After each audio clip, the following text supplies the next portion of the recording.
सिद्धेभ्यः।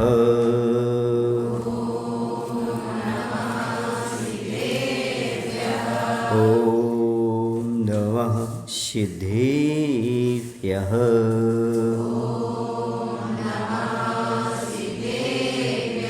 ॐ नमः सिद्धेभ्यः।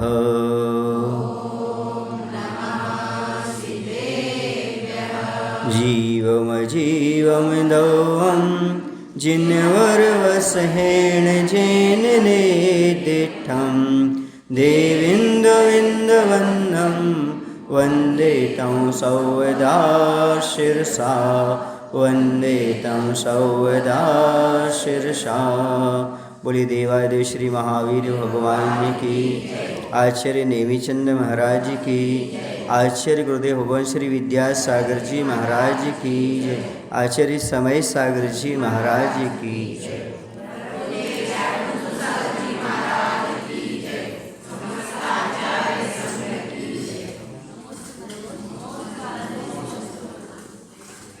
कल उद्गल द्रव्य की पर्यायों के बारे में समझ रहे थे। जीव उद्गल, अब आता है धर्म द्रव्य। आज हम धर्म द्रव्य के बारे में समझेंगे। गाथा नंबर 17। गई परिणयान धम्मो पुग्गल जीवान गमन सहेयारी, तोयम जय मच्छानम अच्छन्ता नेवसो नेयी।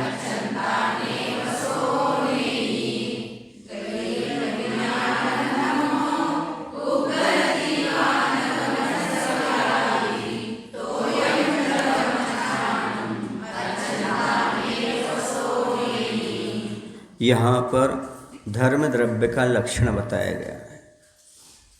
धर्म द्रव्य अलग चीज है और धर्म अलग चीज है। धर्म द्रव्य वो है एक स्वतंत्र द्रव्य है और जीव और पुद्गल को चलने में सहाय होता है, और धर्म वह है जो आत्मा का स्वभाव है, जैसे अहिंसा है, दया है, क्षमा है। तो ये द्रव्य है जिसका चर्चा हम कर रहे हैं, धर्म है द्रव्य, और वो धर्म है वस्तु का स्वरूप है। ये दोनों में अंतर है। तो जह जैसे तोयम जल नीरू गई परिणयान गमन करते हुई, मच्छानम मछलियों को, गमन सहेयारी चलने में सहायक है। उसी प्रकार गई परिणयान चलते हुए, पुग्गल जीवान पुद्गल और जीवों को, गमन सहेयारी चलने में सहायक होता है। सो वह धम्म द्रव्य धर्म द्रव्य है। सो वह धर्म द्रव्य अच्छन्ता ठहरे हुए जीवन पुद्गलों को नेव नहीं चलाता है। यहाँ पर समझने की बात है कि धर्म द्रव्य किसे कहते हैं। तो आचार्य कहते हैं जो गति परिणमनशील अर्थात चलते हुए पुद्गल और जीव हैं, उनको गमन में सहकारी निमित्त है, उसे धर्म द्रव्य कहते हैं। धर्म द्रव्य जबरदस्ती नहीं चलाता। यदि जीव और पुद्गल चलना चाहें तो चलने में सहयोगी होता है। निमित्त दो प्रकार के होते हैं, एक प्रेरक निमित्त होता है, दूसरा उदासीन निमित्त होता है। समझ में आ रहा ना? उदासीन निमित्त, तो ये उदासीन निमित्त है, प्रेरक निमित्त नहीं। धर्म द्रव्य उदासीन निमित्त है, चलना चाहो तो चलाएगा, प्रेरक नहीं है। जैसे पुस्तक है, ये आपके उदासीन निमित्त है, लेकिन गुरु प्रेरक निमित्त है। समझ गए ना? पुस्तक कुछ नहीं कहेगी, जो आपको अर्थ निकालना जैसे करना जैसे, लेकिन गुरु ऐसा नहीं ऐसा, तो प्रेरक कहलाएंगी। और पुस्तक उदासीन। ऐसे ये जो है धर्म द्रव्य उदासीन है, चलते हुए जीव और पुद्गल द्रव्य को गमन में सहकारी है। ठहरे हुए को नहीं, चलते हुए को, जो चलना चाहे उसके लिए सहकारी। जैसे जल है, जल मछली को चलने में क्या होता है? सहकारी। चलाता नहीं है, चलना चाहे तो चल सकती है मछली, पानी के अंदर तैर सकती है। ऐसे यह उदासीन निमित्त है। निमित्त क्या चीज़ है? जो कार्य की उत्पत्ति में सहयोग करने वाला है उसको क्या कहते हैं? निमित्त कहते हैं। समझ गए? वैसे दो प्रकार के निमित्त होते हैं, एक होता है उपादान, दूसरा होता है निमित्त। दो कारण काम करते हैं। उपादान का अर्थ होता है स्वयं की क्षमता, कायरूप परिणत करने की क्षमता। स्वयं जो द्रव्य के पास कायरूप परिणत करने की क्षमता है उसका नाम उपादान कारण है। और जो उस शक्ति को उस रूप परिणमन करने में सहयोगी करती है, समझ गए ना, कायरूप परिणत करने में, वो निमित्त कारण है। जैसे आटे के पास रोटी बनने की क्षमता है, वो उसकी उपादान क्षमता है। ये होगा उपादान क्षमता। रोटी, आटे को रोटी बनने की क्षमता है वो कंकड़ के पास नहीं। कोई निमित्त बन जाए तो भी कंकड़ को रोटी नहीं बना सकता। अब जो आटे में रोटी बनने की क्षमता है ये उसकी उपादान कारण कहलाएगा। निमित्त कारण क्या है? निमित्त कारण दो अभी बताए हमने, प्रेरक और उदासीन। जो रसोईया है, बनाने वाला जो है वो प्रेरक निमित्त है। पटा बेलना जो है वो उदासीन निमित्त है। आई समझ में? क्या अर्थ हुआ? उपादान कारण और निमित्त कारण। उपादान कारण उसकी स्वयं की कायरूप परिणत करने की क्षमता वस्तु में, और दूसरा निमित्त कारण दो, प्रेरक और उदासीन। प्रेरक वो जो कि रसोईया है ना, और जो उदासीन मतलब पटा और बेलना। तो ये जो धर्म द्रव्य है वो उदासीन निमित्त है। समझ में आ रहा? चलने में आपके लिए सहयोगी बन सकता है। तो जीव और पुद्गलों के गमन में धर्म द्रव्य कौन सा निमित्त है? तो ये उदासीन निमित्त है। कैसा है? उदाहरण दिया उन्होंने, जीव और पुद्गल के गमन में धर्म द्रव्य उदासीन निमित्त है, जैसे मछली के गमन में जल है। ऐसा एग्जाम्पल के साथ उन्होंने दिया। अब प्रश्न ये उठता है, जैसे जल स्वयं नहीं चलता हुआ भी मछली के गमन में कैसे सहकारी है?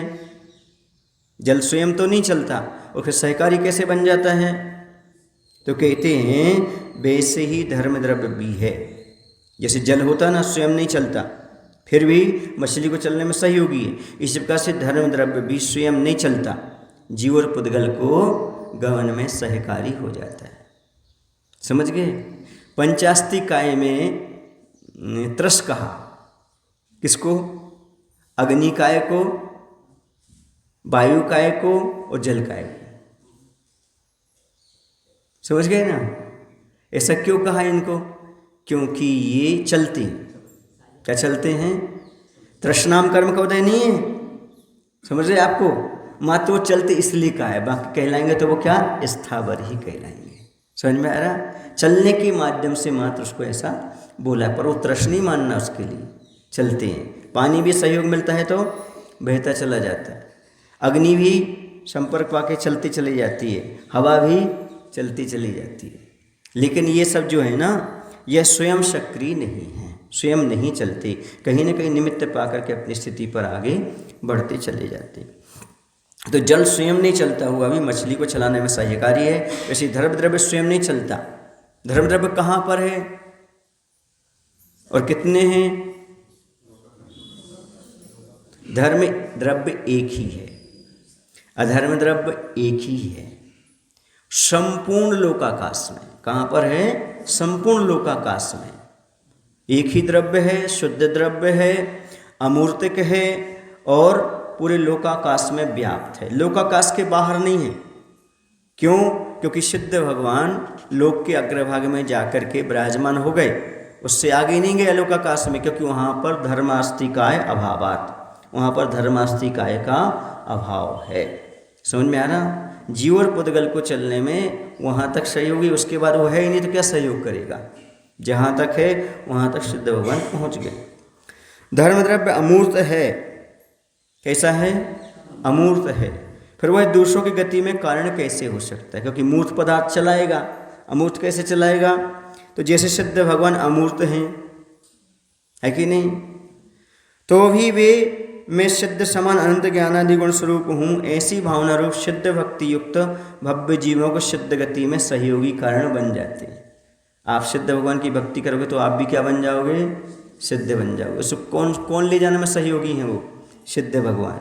जबकि आप भगवान स्वयं कुछ नहीं, चलते नहीं, जहाँ हैं वहीं हैं, फिर भी आपके लिए सगति में सहकारी कारण है।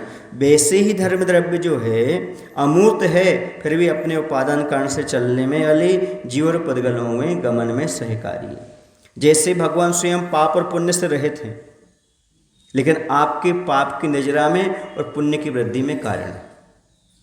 स्वयं तो कैसे पाप पुण्य से रहित हैं, लेकिन सिद्ध भगवान की भक्ति करोगे तो क्या होगा, आपको पुण्य मिलेगा और पाप कर्म की नजरा हो। ये निमित्त है। क्या है, आप करना चाहो तो कर सकते हो, भगवान जबरदस्ती कुछ करने वाले। जैसे दर्पण है, दर्पण में आप चेहरा देख करके दाग धो सकते हो और नहीं भी धो सकते हो। महाराज को पा करके लड़ाई झगड़े समाप्त कर सकते हो, नहीं चाहो तो नहीं कर सकते हो। महाराज तो निमित्त है। क्या है, निमित्त है, उदासीन। महाराज तो निमित्त प्रेरक है, फिर भी बाकी तो उदासीन है। महाराज तो प्रेरणा दे रहे तो भी नहीं सुधरो तो क्या कर सकते। समझ में आया? ये आपके ऊपर डिपेंड करता है, आप दूर करना चाहो नहीं कर चाहो। इसे लास्ट में कह दिया आत्मा ही गुरु आत्मना, इष्टोपदेश में कह दिया आत्मा ही आत्मा का गुरु बनी। बाहर से गुरु कब तक समझाएंगे आपको? यहाँ समझा दिया, मीटिंग हो गई, समझा दिया, बाहर जाके फिर वहाँ कौन समझाएगा आपके लिए? वो कसाई फिर आपको उभरने लगी तो। इसलिए आत्मा गुरु आत्मा नहीं, यहाँ तो जी महाराज जी सब ठीक हो जाता है, फिर बाहर जा करके सब गड़बड़। इसलिए अंत में आत्मा का ही आत्मा गुरु बनना पड़ता है। मान लो गुरु महाराज ने व्रत नियम संयम दे दिया, गुरु महाराज कहीं और है, आप कहीं और हैं, अब व्रत किसको पालना है? महाराज को क्या पता तुम क्या कर रहे क्या नहीं कर रहे गुरु को। तो आत्मा ही आत्मा का गुरु बन के काम करे। याद रखो, जीवन में वही सच्चा सच सही धर्मात्मा वही होता है जो अकेले में भी गुरु के परोक्ष में भी धर्म ध्यान करता रहता है, गलत काम नहीं करता, उनकी चर्या को जीवंत बना करके चलता है। ऐसा नहीं कि गुरु के सामने सारे संकल्प हो गए और बाहर जाके सारे संकल्प समाप्त हो गए, है ना, ऐसा नहीं। क्यों? क्योंकि कल्याण स्वयं को करना पड़ता है। अंत में आत्मा ही आत्मा का गुरु है। ठीक है, बाहर से आपको दंडित कर दिया, बाहर से आप कोई क्रिया नहीं कर रहे, पर मन से पाप कर रहे हो तो मन में आपके पाप है, मन से नहीं पाल रहे आप धर्म, तो गुरु क्या करेंगे? इसलिए आत्मा ही आत्मा का गुरु है, अर्थात आत्मा के द्वारा ही हम अपने आप का सुधार कर सकते हैं और कोई नहीं कर सकता। मैं बताना चाहता हूँ, आपकी सफलता में का कोई शत्रु है, आपकी सफलता का कोई शत्रु है तो मैं आपको बताता हूँ, बता दूँ आपको। दुनिया में सबसे बड़ा दुश्मन यदि आपका कोई है तो आप अपने घर में जाना, समझ रहे ना, और जहाँ पर आईना लगा हो उसके सामने 2 मिनट खड़े हो जाना, आपको उस आदमी का चेहरा दिख जाएगा। आपकी सफलता में और कोई दूसरा बाधक नहीं है, आप स्वयं ही बाधक हैं। आपकी सफलता का कोई दुश्मन है तो आप हैं।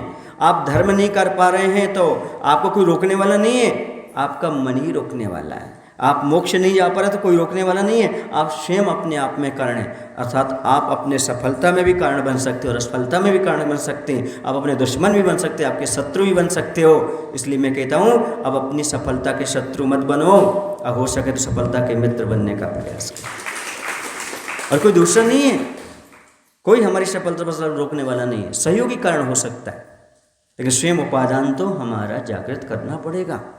ऐसे मुनि महाराज आपको संबोधन दे सकते हैं, पर सुधरना तो आपको पड़ेगा। याद रखो, आपको आपके अलावा कोई दूसरा नहीं सुधार सकता। आपको आपके अलावा कोई दूसरा नहीं सुधार सकता, और आप अपने अलावा दूसरे को नहीं सुधार सकते। नहीं, यही बात समझ में क्या? एक सी लग रही बात, पर दोनों अलग हैं। क्या? आपको आपके अलावा कोई दूसरा नहीं सुधार सकता, और आप अपने अलावा दूसरे को नहीं सुधार सकते, ये पक्की बात है। वो सुधरना चाहे तो सुधर जाए, और आप सुधरना चाहो तो सुधर जाओ। दूसरा आपको भी नहीं सुधार सकता। आप दूसरों को नहीं सुधार सकते, दूसरा आपको नहीं सुधार सकता। आपको स्वयं सुधरना होगा और सामने वाले को स्वयं सुधरना होगा। गुरु मात्र निमित्त बनेंगे। ये निमित्त बात आ रही, इसलिए समझा रहा हूँ धर्म द्रव्य क्या करता है। ऐसे गुरु आपके लिए कैसे निमित्त बन सकते हैं। आप नहीं सुधरना चाहो तो कौन क्या कर लेगा, बोलो ना। और जिसको सुधरना वो सुधर जाएगा, कल्याण कर लेगा, कर गए। बहुत सारे लोग, और जिनको पढ़ा है वही राग द्वेष में पढ़े और पढ़े रहेंगे, आगे भी वही राग द्वेष करते रहेंगे, कोई कल्याण की बात सोचने वाले नहीं। उससे क्या मिला? आज तक कुछ नहीं मिला।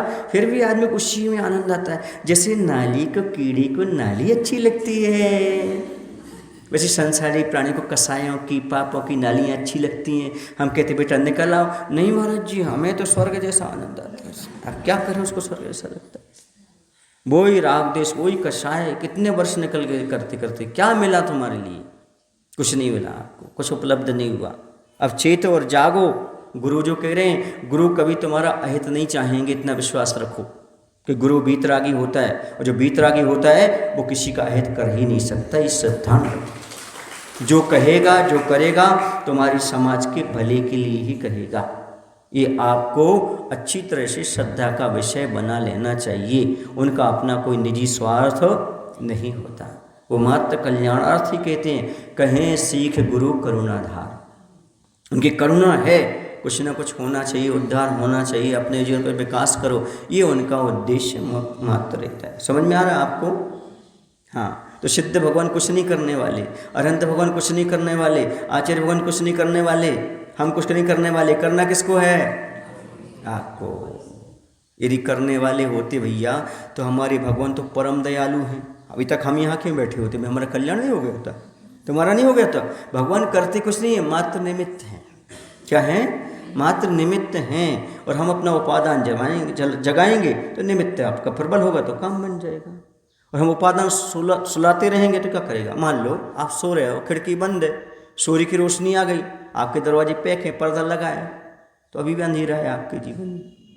दुनिया के जीने में उन्हें उजाला है, पर आपके जीवन में क्यों? क्योंकि ईशा का पर्दा है, अहंकार की खिड़की है। ये दोनों निकाल दो, तुम्हारे घर में सूर्य आ जाएगा। ये अहंकार की खिड़की लगा के रखी है आपने।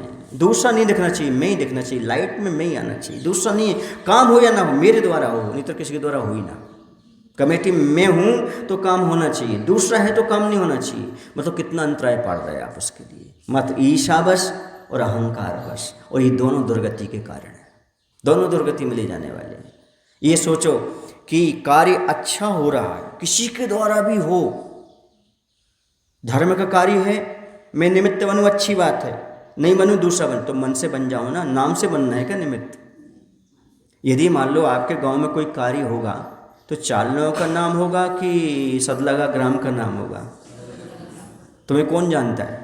पत्नी भी ढंग से नहीं जानती, बात करते हो, और वो जानती है तो नाम लेना पसंद नहीं करती। बोलो गलत कह रहे? अब नाम तो किसका होना है? तो सदलगा के नहीं हो आप क्या? बोलो ना। नहीं, मेरा नाम अलग से होना चाहिए। तुम्हारा नाम किसने रखा? कहाँ से आए हो तुम? जरा सोचो तो, कोई नहीं पूछने वाला। तुम्हारे मित्र मुंह पर प्रशंसा करते, पीछे पीछे बुराई करते हैं, पता है कितना तुम्हारा नाम है। तुम्हारी पत्नी कभी कभी अच्छे से बोलती, मालूम है कैसे बोलती। हाँ, तो ये सोचो समझो कि ये मात्र हमारे लिए निमित्त हैं, काम तो हमें करना है, आज करें या कल करें। इस समझो, मात्र पढ़ करके छोड़ना नहीं है। हाँ, ये समझो निमित्त क्या काम करता है, हमें क्या काम करना चाहिए। महाराज हमारे जीवों कल्याण करो, तो कैसे करो कल्याण? निमित्त बन के। निमित्त बन गया, उपादान जगाओ, उसके बिना नहीं बन सकता। पत्थरों को कभी रोटी नहीं बनाई सकती, पत्थरों की बनाएगी तो। हाँ, समझ रही ना? कई बार होता है समाज में पहुँचो ना, तो समाज को दो लोगों को समझाओ तो दो बिखर जाते, दो को समझाओ चार बिखर जाते। ऐसा लगता है जब हम मेंढक तोल रहे हों। जैसे मेंढकों को तोलना बहुत मुश्किल है, वैसे ही बिखरी समाज को जोड़ना बहुत मुश्किल काम होता है। पर मेरे पास आइडिया है।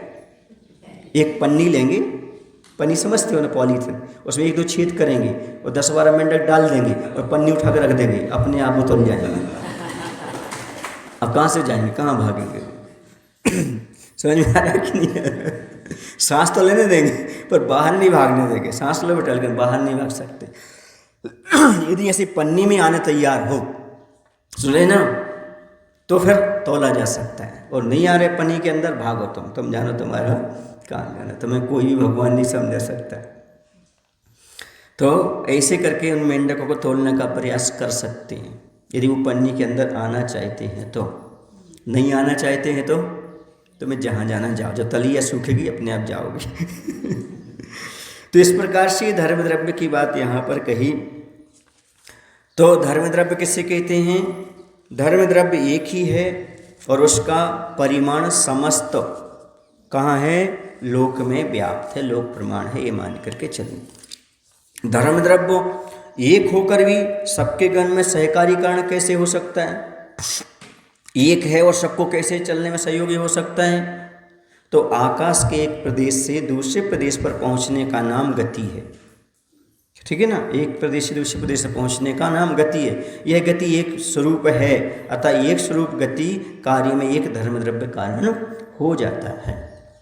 अब यहाँ पर बात कही जा रही है कि धर्म द्रव्य जो है वह किस नय की अपेक्षा से जीव और पुद्गल को गमन करने में सहायक है।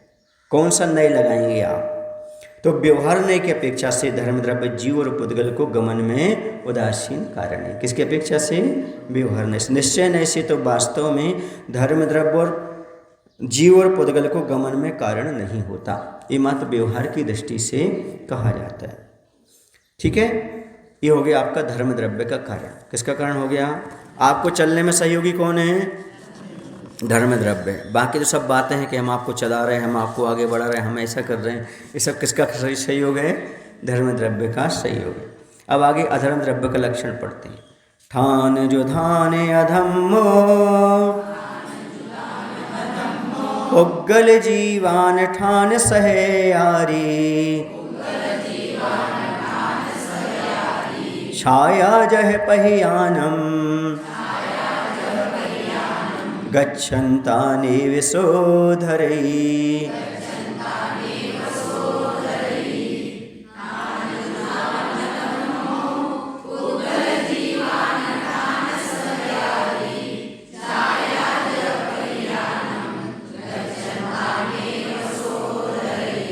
जैसे कोई व्यक्ति रास्ते में चला जा रहा है, थक गया है और सामने एक वृक्ष दिखता है।